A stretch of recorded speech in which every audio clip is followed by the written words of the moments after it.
सखी मन पिया के देहली रखी। ए सखी सुन तारू मन रहे न हमरो सखी मन पिया के देहली रखी।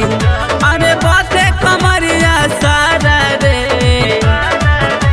मिलल बा सखी देवरिया के मरद लगे न जाई दोबारा रे। मिलल बा सखी देवरिया के मरद लगे न जाई दोबारा रे।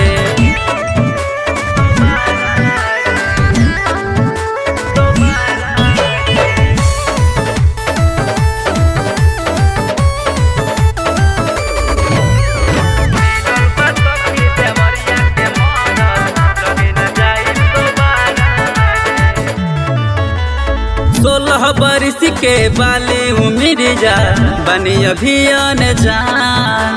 पिया बापा तोर करे नया तोर करे बड़ी परेशान। अरे बड़ा कसाई रे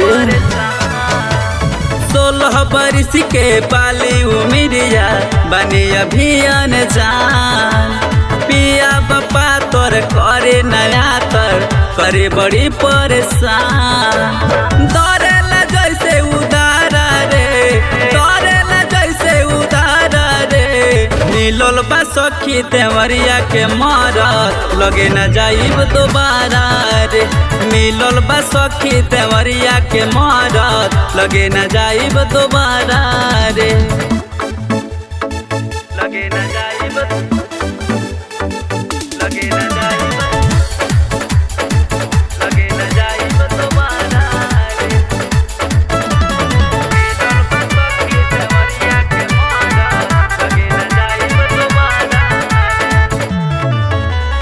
अमर जीत यशवंत के बाद कहल भइल साथ करेला रगरी बथेला सगरी मारे सखी का चक्कर। अरे पूरा मोय देह नाश कर देलस। मुकेश बेदर्दी जीतू के बाद कहल भइल साथ करेला रगरी बथेला सगरी मारे सखी का चक्कर। अरे दौड़ेला जैसे उदारा रे दौड़ेला जैसे उदारा रे।